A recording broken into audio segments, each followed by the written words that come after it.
Rồi tiền rồi để con ai không. Ui nhia. Ui chú từ đây lời sân ấy nhỉ. Ui tên bà đấy nhỉ. Thằng này chờ ấy nhỉ. Ui chú cái nào mày.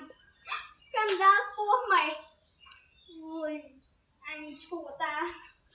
Ui ngày mong cầm đá tiếp lấy cầm đá là đi cua. Nghĩa là cầm đá là nghĩa đai rồi. Ôi thôi nha. Ra từ được một ai sân. Được một hào đi. Tự theo một tao phút anh ta đi. Nghe mày học, nhưng anh chồng mày hả? Nghe mày. Chồng mày kia mến. Mẹ này, mất chồng mày kia đấy. Chồng còn chân chân á. Mày kia đấy. Mày kia hả?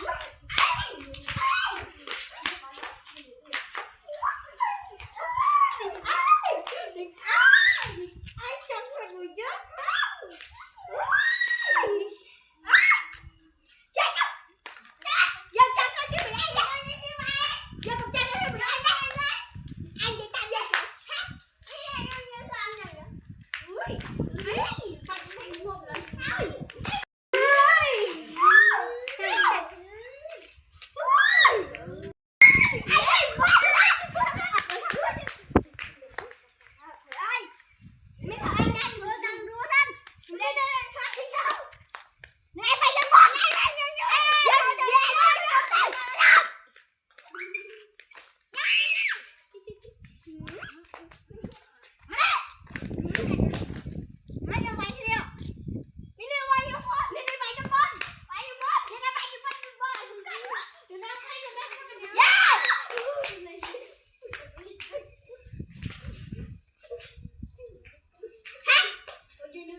Đi.